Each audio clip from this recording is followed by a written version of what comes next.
Welcome to Nestor Lakay Channel. Ang lulutuin natin ngayong araw na to, magluluto tayo ng Bicol Express. Ito po ay pang negosyong Bicol Express. Mayroon din tayong pre-orders na 8 ngayong araw na to. Ito po para sa tanghalian po na ulam. Nag-isa po tayo ng bawang, sibuyas, luya, at sasangkutsahin natin ang pork. Ito po yung part na nakasim sa baboy po.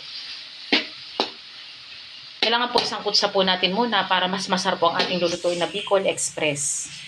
Ito po ay pang negosyong Bicol Express. Takpan po muna natin ito.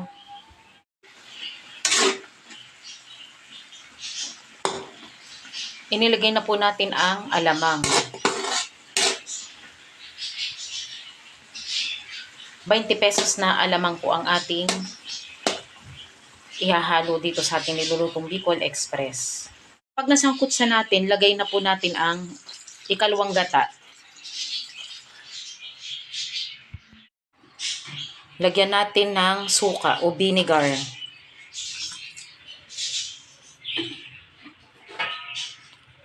Takpan po muna natin ito at mamaya na po natin i-check kung tama na po ang kanyang timpla. Ilagay na po natin ang unang gata. Ilagay na natin ang siling, labuyo at siling pangsigang. Pag nailagay na po natin ang sitaw, ilagay na rin po natin ang sigarilyas. Hindi ko na po ito nilagyan ng asin kasi yung alamang, yun na po yung nagpapalasa. Nilagyan din po natin ito ng konting asukal.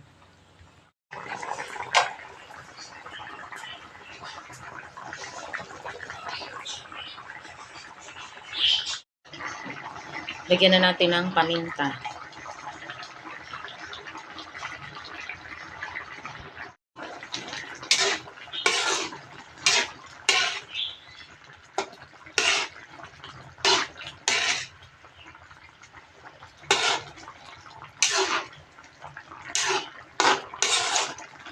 Masarap din po ang Bicol Express kapag, para po sa akin, masarap po pag marami din pong sahog na gulay.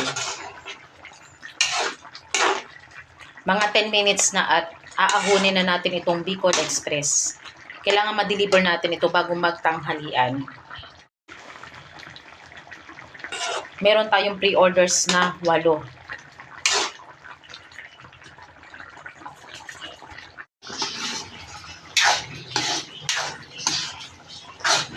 Luto na po ang ating Bicol Express.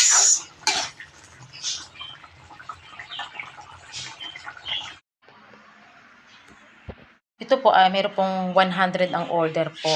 Kaya ito po yung nasa isang microwavable na lalagyan. Ito na po sa styro natin, pang 75 pesos. 8 po itong orders natin ngayong araw na to.